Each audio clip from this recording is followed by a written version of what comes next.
can we talk about the plans we've been talking internally, or are we keeping that quiet for how we're going to structure bigger I might have courses? changed my mind.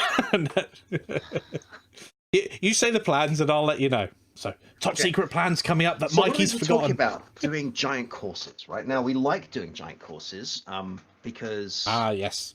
they're they're a great way for people to gain mastery. But the problem you've got is it's really hard to pace the course for the knowledge level of the student. Because what I consider beginner in Godot might not be what you consider beginner at Godot. And if I go way back at the beginning, if I start Godot 4, right, whatever I'm going to call the course, if I start Godot 4 with here's what a variable is, like an awful lot of people are just going to be skipping videos thinking, am I missing something? And the same to be true on Blender, and the same to be true on a lot of big things. So Yeah, our definitely. thinking, and this is something that Teachable allows us to do very well, is we would produce a bunch of small courses, and then you could buy it as a bundle. So you could buy the complete Godot 4 Toucan course, whatever I call it, right?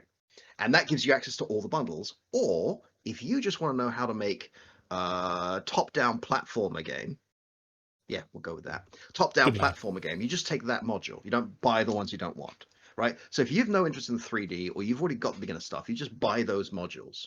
Now, that means that you're taking a risk in maybe I don't know this stuff and I think I do. And it also means you're sort of waiting for me to make that content. So everyone else is learning stuff and you're just sitting there twiddling your thumbs. But it also gives a lot more flexibility in what you can do.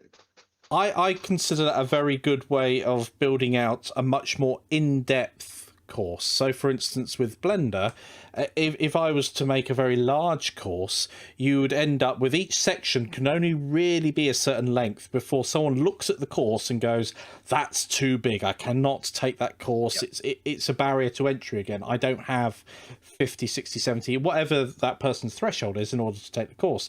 But if they saw there was a course specifically on, let's say, materials and texturing, actually they cross each other, then and that was 10 hours long, that could be one section of a bundle of courses that actually link together properly.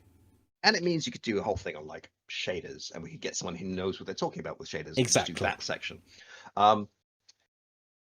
I mean, we're calling these complete courses. I have actually got bad reviews from this in the past, and people yelling at me on Facebook. Yeah. Because it's not complete. You don't teach absolutely everything you can. It's like, no, but that's not possible. That's not what it is. This is a complete journey from beginner to intermediate, not here's every single nuance of the engine in every possible game you could make. Yeah, it's Um, challenging. yeah.